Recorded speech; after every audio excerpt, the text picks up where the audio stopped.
दोस्तों, good morning, नमस्कार। आप सभी का स्वागत है आप सभी के अपने यूट्यूब चैनल परीक्षा की शिक्षा में।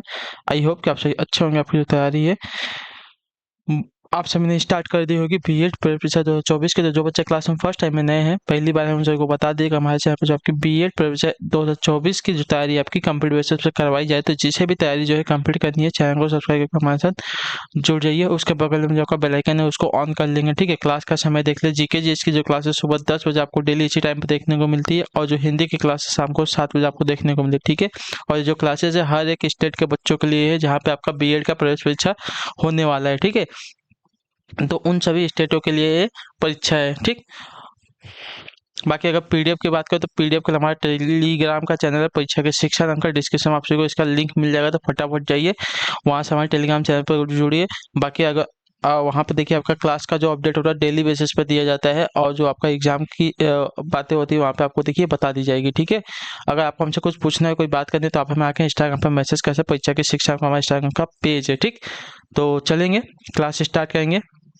ध्यान से एक एक क्वेश्चन को देखेंगे और बताते हुए चलेंगे सही सही उत्तर क्या हो जाएगा। फर्स्ट क्वेश्चन देखिए आपका क्या दिया गया, ध्यान से देखिए उत्तर देने की कोशिश करेंगे। राइट आंसर क्या हो जाएगा। पूछा गया आपका चांदी हवा में रिक्त स्थान की उपस्थिति के कारण जो है संचारित हो जाता है, बताइए किसकी उपस्थिति के कारण। ऑक्सीजन की, हाइड्रोजन सल्फाइड की, कार्बन डाइऑक्साइड की, या नाइट्रोजन की। चांदी जो है किसकी उपस्थिति के कारण संचारित हो जाता है हवा में, तो इसका राइट आंसर हो जाएगा साथियों हाइड्रोजन सल्फाइड की। जो आपका बी वाला विकल्प देगा है आपका यहाँ पे राइट आंसर हो जाएगा। क्लियर सभी को इसके बारे में। अगले क्वेश्चन बढ़ेंगे, दूसरे नंबर पर ध्यान से देखिए बताएंगे आंसर क्या हो जाएगा। पूछा गया आपका निम्नलिखित में से कौन सा रेडियोधर्मी तत्व है, बताइए निम्नलिखित में से कौन सा जो है रेडियोधर्मी तत्व है साथियों। कोबाल्ट है, यूरेनियम है, आर्गन है, क्रोमियम है। तो इन चारों में से कौन सा जो आपका रेडियोधर्मी तत्व है, तो आपका राइट आंसर हो साथियों यूरेनियम। जो आपका बी वाला विकल्प देगा है आपका राइट आंसर हो जाएगा। क्लियर सभी को इसके बारे में। ठीक, अगले क्वेश्चन बढ़ेंगे, ध्यान से देखेंगे। आपका तीसरा नंबर क्या दिया गया है वो बताने की कोशिश करेंगे। राइट आंसर का संवैधानिक उपचारों का अधिकार, ठीक है। संवैधानिक उपचारों का अधिकार किसके तहत आता है। कानूनी अधिकार के, मौलिक अधिकार के, मानव अधिकार के, या प्राकृतिक अधिकार के। संवैधानिक उपचार का जो अधिकार है किसके तहत आता है, इसका सही सही उत्तर क्या हो जाएगा साथियों। तो देखिए संवैधानिक उपचारों का जो अधिकार है इसको जो है डॉक्टर भीमराव अंबेडकर ने संविधान की आत्मा कहा है, ठीक है। अनुच्छेद 32 के तहत इसको जो है मौलिक अधिकारों को जो है प्रवर्तित कराने के लिए समुचित कार्यवाही द्वारा उच्चतम न्यायालय में आवेदन करने का अधिकार प्रदान किया गया है। तो जो आपका संवैधानिक उपचारों का अधिकार है किसके तहत आता है, तो मौलिक अधिकारों के तहत आता है। जो आपका दिया गया पे बी विकल्प आपका राइट आंसर हो जाएगा। क्लियर है सभी को इसके बारे में। आपका कुछ भी डाउट हो, कैसा भी क्वेश्चन हो, आप हमें देखिए नीचे कमेंट करके पूछ सकते हैं, ठीक है। चौथा नंबर है निम्न में से किस पाचन अंग में आपका अम्ल होता है, बताइए निम्न में से किस पाचन अंग में आपका अम्ल होता है, तो आपका राइट आंसर हो जाएगा साथियों अमाशय में होता है। जो आपका दिया गया है ये वाला विकल्प आपका राइट आंसर हो जाएगा। क्लियर सभी को इसका। अमाशय में जो आपका पाचन अम्ल होता है।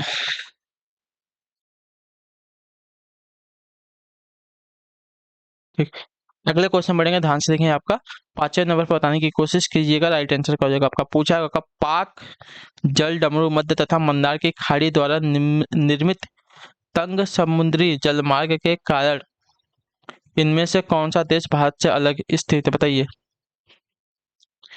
बांग्लादेश, म्यांमार, श्रीलंका, या पाकिस्तान।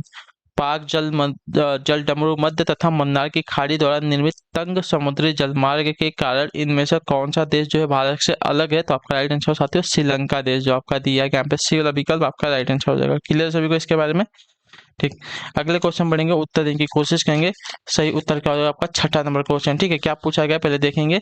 निम्नलिखित में से कौन सा रेशा जो है सबसे मजबूत प्राकृतिक रेशों के रूप में जो है जाना जाता है, बताइए निम्नलिखित में से कौन सा रेशा जो है सबसे मजबूत प्राकृतिक रेशों के रूप में जो है जाना जाता है, इसका राइट आंसर क्या हो जाएगा। तो आपका राइट आंसर हो जाएगा साथियों रेशम। जो आपका दिया गया यहाँ पे डी वाला विकल्प आपका राइट आंसर हो जाएगा। क्लियर। ठीक, अगले क्वेश्चन बढ़ेंगे। आपका सातवें नंबर पर बताएंगे राइट आंसर क्या। प्रकाशीय फिल्टर का उद्देश्य क्या, बताइए प्रकाशीय फिल्टर का उद्देश्य क्या होता है साथियों। देखिए प्रकाशीय फिल्टर का जो उद्देश्य होता है आपका होता है साथियों विभिन्न रंगों के प्रकाश का संचारण या समावेशन करना, जो आपका डी वाला विकल्प देगा आपका राइट आंसर होगा। ठीक है, ये जो क्लासेस होती है आपकी रिकॉर्डेड क्लासेस होती है, तो ठीक है, जो आपकी मैं वीडियो में जो है आपके क्वेश्चन का आंसर नहीं दे पाता हूँ, तो मैं आपका नीचे जो है कमेंट देखते रहता हूँ, कमेंट में आपका आंसर देता हूँ। ठीक है, तो कुछ भी आपका डाउट होगा तो आप हमें कमेंट कीजिए, आपको आंसर उसका दिया जाएगा। ठीक, प्रकाशीय फिल्टर का उद्देश्य क्या है? तो देखिए, प्रकाशीय फिल्टर का उद्देश्य होता है विभिन्न रंगों के प्रकाश का संचारण या समावेशन करना, जो आपका डी वाला विकल्प दिएगा आपका यहाँ पे राइट आंसर हो जाएगा। क्लियर सभी को इसका? प्रकाशीय फिल्टर का उद्देश्य क्या होता है? तो विभिन्न रंगों के प्रकाश का संचारण या समावेशन करना। अगले क्वेश्चन पढ़ेंगे आपका 8वां नंबर, बताएंगे राइट आंसर क्या हो जाएगा। ओजोन जिन शक्तिशाली विकिरणों को सोख कर जीवमंडल को सुरक्षा प्रदान करती है उन्हें क्या कहते हैं? बताइए। ओजोन जिन शक्तिशाली विकिरणों को सोख कर जीवमंडल को सुरक्षा प्रदान करती है उन्हें क्या कहते हैं? तो उन्हें देखिए आपका क्या कहा जाता है साथियों, तो उन्हें जो है अल्ट्रा वायलेट किरणें यानी कि यूवी किरणें कहते हैं। ठीक है, जो आपका दिया गया यहाँ पे सी वाला विकल्प आपका राइट है। ठीक है, अल्ट्रा वायलेट किरणें यानी कि यूवी जो है आपके पैरा बैगनी किरणें एक प्रकार का विद्युत चुंबकीय विकिरण है जिनकी तरंग दैर्ध्य प्रत्यक्ष प्रकाश से छोटी होती है। ठीक है, और ये जो है मानव के लिए बहुत ही खतरनाक, मनुष्य जीवन के लिए जो बहुत ही खतरनाक होती है। ठीक है, क्योंकि अगर इसकी एक किरण भी किसी के ऊपर पड़ जाएगी तो उसको जो है त्वचा का कैंसर हो सकता है। ठीक, अगले क्वेश्चन बढ़ेंगे आपका 9 नंबर पर उत्तर देंगे राइट आंसर क्या हो जाएगा। पूछा गया आपका साथियों, बिरजू महाराज किस विधा के सुप्रसिद्ध प्रतिपादक हैं? बताइए।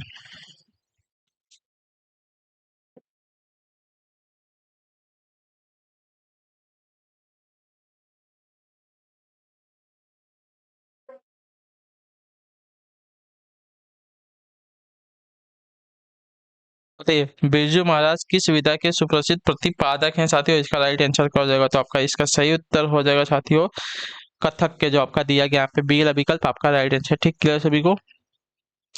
1986 में पद्म विभूषण से इनको जो है सम्मानित किया गया था।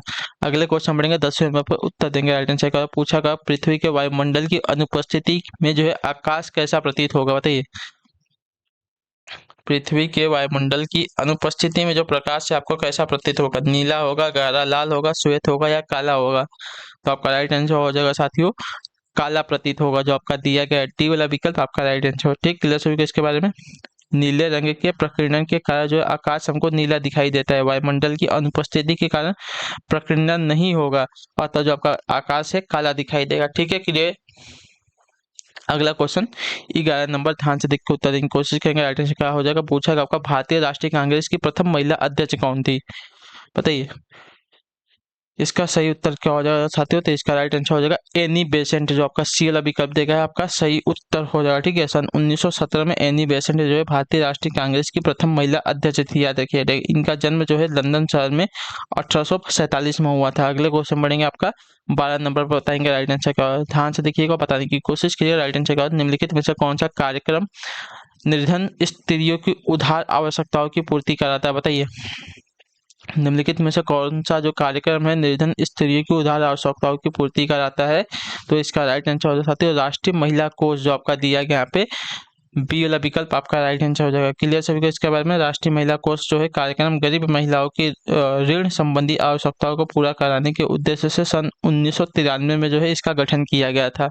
ठीक है, अगले क्वेश्चन बढ़ेंगे, बताएंगे कोशिश करेंगे 13 नंबर पर क्या दिया गया। भारत के नियंत्रक एवं महालेखा परीक्षक लेखा जोखा संबंधी रिपोर्ट किसको प्रस्तुत करते हैं? इसका सही उत्तर क्या हो जाएगा? वित्त मंत्री को, प्रधानमंत्री को, राष्ट्रपति को या सर्वोच्च न्यायालय के मुख्य न्यायाधीश को? तो आपका राइट आंसर हो साथियों राष्ट्रपति को, जो आपका सी वाला विकल्प देगा आपका राइट आंसर। ठीक है, भारत के नियंत्रक एवं महालेखा परीक्षक जो है लेखा जोखा संबंधी रिपोर्ट राष्ट्रपति को प्रस्तुत करते हैं। क्लियर है? अगला क्वेश्चन देखेंगे 14 नंबर पे, ध्यान से देखिएगा, बताइएगा राइट आंसर क्या हो जाएगा। पूछा गया प्रथम बौद्ध परिषद कहाँ आयोजित हुई थी? बताइए। प्रथम बौद्ध परिषद कहाँ पर आयोजित हुई थी? तो इसका राइट आंसर साथियों राजगृह में, जो आपका दिया गया यहाँ पे बी वाला विकल्प आपका सही उत्तर हो। ठीक है, गौतम बुद्ध की मृत्यु के बाद की प्रथम वर्ष गौतम बुद्ध की मृत्यु के बाद की प्रथम वर्षा ऋतु में जो है इस तरह की सभा सबसे पहले जो है राजगृह यानी कि बिहार में जो है आयोजित की गई थी। क्लियर है सभी को इसके बारे में। अगले क्वेश्चन बढ़ेंगे आपका 15 पे, बताएंगे राइट आंसर का। पूछा गया पश्चिमी व पूर्वी घाटों का मिलन कहाँ होता है, बताइए। पश्चिमी व पूर्वी घाटों का मिलन कहाँ पर होता है, इसका सही उत्तर क्या हो जाएगा साथियों, तो इसका राइट आंसर हो जाएगा साथियों नीलगिरी की पहाड़ियों में होता है। ठीक है, पश्चिमी व पूर्वी घाटी का जो मिलन होता है कहाँ होता है, तो नीलगिरी की पहाड़ियों में। जो आपका ए वाला विकल्प देगा आपका यहाँ पे राइट आंसर होगा। क्लियर, ठीक है। अगले क्वेश्चन बढ़ेंगे आपका 16 पे, उत्तर देंगे राइट आंसर क्या हो जाएगा। सातवाहन साम्राज्य के संस्थापक कौन थे, बताइए। सातवाहन साम्राज्य के संस्थापक कौन थे साथियों, तो देखिए सातवाहन साम्राज्य एक आपका हिंदू साम्राज्य था और इसके जो संस्थापक थे आपके सिमुक थे, जो आपका दिया गया यहाँ पे बी वाला विकल्प आपका सही उत्तर हो जाएगा। ठीक है, बौद्ध धर्म भी साथ साथ शासन करते थे। सिमुक शुंग एवं कार्व शक्ति का नायक था। यह जो है दक्षिणी क्षेत्र में साम्राज्य की स्थापना करने वाला पहला दक्कन वंश था। ठीक है, सिमुक, जो आपका बी वाला विकल्प देगा आपका यहाँ पे राइट आंसर। क्लियर, अगले क्वेश्चन बढ़ेंगे आपका 17 पे, उत्तर देंगे राइट आंसर क्या हो जाएगा। पूछा गया आपका भारतीय राष्ट्रीय कांग्रेस का प्रथम विभाजन उसके कहाँ के सत्र में हुआ था, बताइए। भारतीय राष्ट्रीय कांग्रेस का जो आपका प्रथम विभाजन है साथियों, उसके कहाँ के सत्र में हुआ था। इलाहाबाद, कलकत्ता, सूरत या लाहौर, तो आपका राइट आंसर हो जाएगा साथियों सूरत के। जो आपका दिया गया यहाँ पे सी वाला विकल्प आपका सही होता है। ठीक है, 1907 ईस्वी में सूरत में जो है गरम दल तथा नरम दल के आपसी मतभेदों के कारण कांग्रेस को जो है दो भागों में विभाजित कर दिया गया। ठीक है, अगले क्वेश्चन बढ़ेगा आपका 18 पे, उत्तर देंगे राइट आंसर क्या हो जाएगा। पूछा कि आपका किस सुपरफास्ट रेलगाड़ी ने एयर कंडीशन डिब्बों में जो है ब्रेल सिग्नलों की सुविधा है, बताइए। इसका सही उत्तर क्या हो जाएगा। किस सुपरफास्ट रेलगाड़ी के एयर कंडीशन डिब्बों में जो है ब्रेल सिग्नलों की जो है सुविधा है साथियों, तो इसका राइट आंसर हो जाएगा आपका पुरुषोत्तम एक्सप्रेस में। जो आपका दिया गया यहाँ पे ए वाला विकल्प आपका राइट आंसर। ठीक है, पुरुषोत्तम एक्सप्रेस जो है सुपरफास्ट रेलगाड़ी में ब्रेल पद्धति की सुविधा है, जिसको जो है विश्व भर में नेत्रहीनों के द्वारा जो है पढ़ने और लिखने में छूकर व्यवहार में जो है लाया जाता है। ठीक है, यह जो है दृष्टिहीनों की सहायता के लिए डिब्बों में सीट नंबर, यात्रा निर्देशन आदि के लिए जो है सिग्नलों की जो है सुविधा दी गई है। क्लियर सभी को इसके बारे में। अगले क्वेश्चन बढ़ेगा आपका 19 पे, उत्तर देंगे राइट आंसर का। पूछा गया आपका जैव उर्वरक नाइट्रोजन को निम्नलिखित में से किस में परिवर्तित करते हैं, बताइए। जैव उर्वरक जो है नाइट्रोजन को निम्नलिखित में से किस में परिवर्तित करते हैं, तो आपका राइट आंसर हो जाएगा साथियों अमोनिया में। जो आपका बी वाला विकल्प देगा आपका सही उत्तर हो जाएगा। क्लियर सभी को इसके बारे में। क्लियर है यहाँ तक, ठीक। अगले क्वेश्चन बढ़ेगा आपका 20 पे, बताएंगे राइट आंसर क्या हो जाएगा। शिवा थापा का संबंध इनमें से किस खेल से, बताइए। शिवा थापा का जो संबंध है इनमें से किस खेल से, बॉक्सिंग, गोल्फ, शूटिंग या बैडमिंटन, तो आपका राइट आंसर हो जाएगा साथियों बॉक्सिंग से। जो आपका ए वाला विकल्प देगा आपका राइट आंसर। क्लियर, ठीक। अगले क्वेश्चन बढ़ेंगे 21 नंबर 21 पे, बताएंगे राइट आंसर का। भारत में गेंडे का प्राकृतिक निवास कहाँ है, बताइए। भारत में जो है गेंडे है इनका प्राकृतिक निवास कहाँ पे है, तो इसका राइट आंसर हो जाएगा साथियों कांजीरंगा में। जो आपका दिया गया यहाँ पे सी वाला विकल्प आपका राइट आंसर। ठीक है, कांजीरंगा भारत के असम राज्य का एक राष्ट्रीय उद्यान है। यह जो है एक सींग वाले गेंडे के लिए विशेष रूप से प्रसिद्ध है। क्लियर, ठीक। अगले क्वेश्चन बढ़ेंगे आपका 22 पे, बताएंगे राइट आंसर क्या होगा। वह सुप्रसिद्ध भारतीय क्रांतिकारी कौन थे जो ब्रिटिश जेल में जो है 63 दिनों को भूख हड़ताल के दौरान जो है मर गए, बताइए। वह सुप्रसिद्ध भारतीय क्रांतिकारी कौन थे जो है ब्रिटिश जेल में 63 दिनों की भूख हड़ताल के कारण जो है मर गए थे साथियों, तो इसका राइट आंसर हो जाएगा जतिन दास। जो आपका दिया गया यहाँ पे ए वाला विकल्प आपका सही था। ठीक है, जतिन दास जो सुप्रसिद्ध क्रांतिकारी थे जो कि ब्रिटिश जेल में 63 दिनों की भूख हड़ताल के दौरान जो है मर गए थे। क्लियर, अगले क्वेश्चन बढ़ेंगे 23 नंबर 23 पर, उत्तर देंगे की कोशिश करेंगे राइट आंसर का। CO2 के अलावा अन्य ग्रीन हाउस गैस कौन सी है, बताइए। कार्बन डाइऑक्साइड के अलावा अन्य ग्रीन हाउस गैस कौन सी है, तो इसका सही उत्तर हो जाएगा साथियों आपका CH4। जो आपका दिया गया यहाँ पे ये वाला विकल्प आपका राइट आंसर होगा। ठीक है, यानी कि मीथेन है। ठीक है, क्लियर है, ठीक। अगले क्वेश्चन बढ़ेंगे आपका, देखने की कोशिश करेंगे, बताएंगे सही उत्तर क्या हो जाएगा। पूछा गया भारत की राष्ट्रीय आय का संकलन कौन करता है, बताइए। भारत की राष्ट्रीय आय का जो संकलन है साथियों कौन करता है, इसका सही उत्तर क्या हो जाएगा। तो देखिए भारत की राष्ट्रीय आय का जो संकलन है केंद्रीय सांख्यिकीय संगठन करते हैं। तो जो आपका दिया गया है डी वाला विकल्प आपका सही उत्तर हो जाएगा। क्लियर सभी को इसके बारे में, ठीक। अगले क्वेश्चन बढ़ेंगे आपका 25 पर, उत्तर देने की कोशिश करेंगे सही उत्तर का। पूछा गया आपका भारत के उच्चतम न्यायालय की केंद्र और राज्यों के बीच विवादों के निर्णय की शक्ति किसके पास अधीन होती है, बताइए। भारत के उच्चतम न्यायालय की केंद्र और राज्यों के बीच विवादों के निर्णय की शक्ति किसके अधीन आती है साथियों? इसका सही उत्तर क्या हो जाएगा? तो इसका राइट आंसर हो जाएगा साथियों मूल क्षेत्राधिकारी का तय जो आपका दिया गया यहाँ पे बी वाला विकल्प आपका राइट है। ठीक है, भारत के उच्चतम न्यायालय की केंद्र और राज्यों के बीच जो है विवादों के निर्णय की शक्ति जो है मूल क्षेत्राधिकारिता के अधीन आती है, याद रखिएगा। तो जो आपका दिया गया यहाँ पे बी वाला विकल्प आपका राइट आंसर। अगले क्वेश्चन बढ़ेंगे आपका 26 नंबर 26 पे उत्तर देंगे राइट आंसर का। सत्यमेव जयते शब्द किस उपनिषद से जो है लिया गया है? बहुत इंपॉर्टेंट क्वेश्चन है आपका। इसका राइट आंसर क्या बताइए? सत्यमेव जयते जो है किस उपनिषद से लिया गया है? तो आपका राइट आंसर मुंडक उपनिषद से जो आपका दिया गया यहाँ पे बी वाला विकल्प आपका सही उत्तर हो जाएगा। ठीक, क्लियर सभी को? अगले क्वेश्चन बढ़ेंगे, ध्यान से देखें। आपका 27 पे बताएगा राइट आंसर क्या है? जब ग्रेफाइट चट्टानें रूपांतरित होती है तो उनसे क्या बनता है? बताइए। जब ग्रेफाइट चट्टानें रूपांतरित होती है तो उनसे क्या बनता है? इसका सही उत्तर क्या हो जाएगा? तो उनसे देखिए नाइस बनता है, जो आपका दिया गया यहाँ पे बी वाला विकल्प आपका राइट आंसर हो जाएगा। क्लियर सभी को? ग्रेफाइट एक आपकी अग्नेय चट्टान है तथा जो नाइस है आपकी एक कायांटित चट्टान का प्रकार होती है। अगले क्वेश्चन बढ़ेंगे, 28 बताएंगे राइट आंसर क्या हो जाएगा? निम्नलिखित में से क्या ऊर्जा का वाणिज्यिक स्रोत है? बताइए। निम्नलिखित में से क्या जो है ऊर्जा का वाणिज्यिक स्रोत होता है? तो इसका सही उत्तर हो जाएगा साथियों प्राकृतिक गैस, जो आपका दिया गया डी वाला विकल्प आपका राइट आंसर। क्लियर सभी को इसके बारे में? अगले क्वेश्चन बढ़ेंगे, 29 पे उत्तर देंगे राइट आंसर क्या हो जाएगा? आपका पूछा गया आपका पश्च बंधन सप्लाई वक्र का संबंध किस बाजार से है साथियों? बताइए। पक्ष बंधन सप्लाई वक्र का जो संबंध है किस बाजार से है?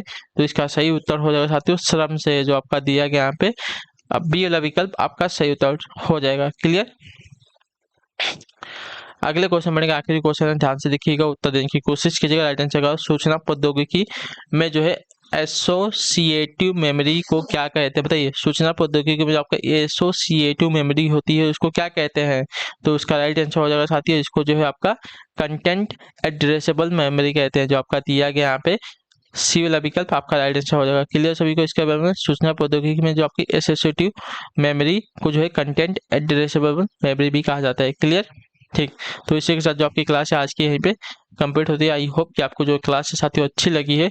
अपना जो फीडबैक है आप हमें कमेंट में दीजिएगा। बाकी आप से हम मिलते हैं आपकी अगली क्लास में, तब तक के लिए टाटा बाय बाय, जय हिंद जय भारत। आपसे क्लास से जुड़ने के लिए बहुत बहुत ही धन्यवाद साथियों। आप सब लोग अपना ख्याल रखिएगा।